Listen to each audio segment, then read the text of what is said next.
All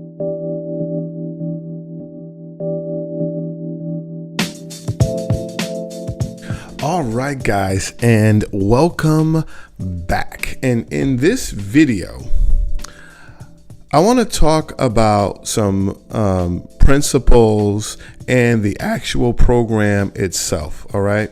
Photoshop. Okay. Photoshop is a phenomenal program. It is the premier photographic manipulation program application on the planet. It is known all over the world. That's why you're taking this course. All right.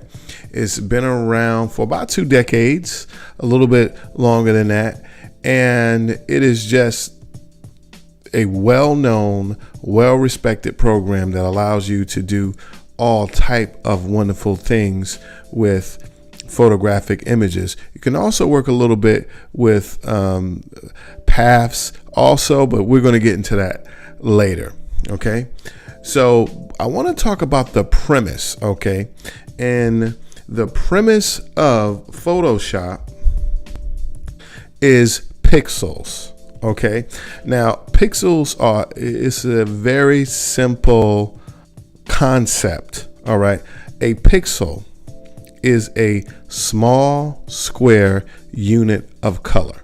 That's all it is. Okay. So if you look at this picture right here, this is a mom and her little baby. Oh, isn't that special? And what I'm going to do is I'm going to go closer and closer. See, this looks pretty smooth, but I'm going to go closer. It's going to start to get blurry, a little bit more blurry, a little bit more. And as we go in, we get closer, you're going to see a series of squares. Okay. This is what this is. This is a series of squares. This entire photograph is a series of squares, and there's small incremental changes in color. And those squares make up this entire picture. All right. Now, the more squares, the better the definition and quality of your photograph. Okay. You can have a large photograph, but it still looks like crap if there's just a small amount of squares. And that is known when you get into the amount of little squares in something, that's known as dots per inch. Okay. Little pixels per inch. And the pixels are called dots per inch, DPI. When people say things like, what's the DPI? That's what they're talking about. So that is the principle. Now, just to let you know, there's another program that's really, really popular, and it's called Illustrator. So this is not on Illustrator, but I just want to show you so you'll have an understanding, all right, of the difference. Okay, so let's get into what a vector is. Okay, this right here is an Illustrator, and let's just get our toolbox, and we're gonna go closer into this. All right. And this is made up of fonts. All right. And we're going to go right down here to where this is made up of vectors. All of these are vectors. All right. Now, the difference is if we go out of this, you'll see all this good stuff. And you'll see that no matter how far we go out or in, it still looks sharp. That's because it's a vector. And a vector is a mathematical equation. Okay.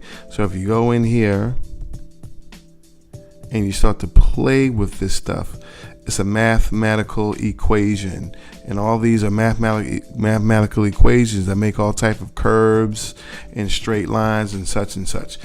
All right. And the great thing about this is that no matter what, no matter how much you get in close or back, you just see curves and straight lines, and they make up all the shapes. Okay, so in that way you have an advantage, but the disadvantage is that you really don't work with photograph. I mean, you can, but if you want to work with Photoshop and photographs, you work in Photoshop. okay? Because you're dealing with pixels and manipulating things. They just certain things you can do over here, and this is really good with spot colors, okay? And there's just certain things that you can do in Photoshop, you know, that you just cannot do in Illustrator. So they both, I mean, it's great to learn both. I have a phenomenal course on Illustrator also. It's great to learn both, but that's the difference, okay? Like little mathematical equations versus pixels. All right, and the thing about it is that look at all the detail that you can get. All right, this may be sharp, but you're not going to get that same amount of detail. All right, so that's that. I just wanted to explain that to you guys, and now without any further ado, let's get into Photoshop.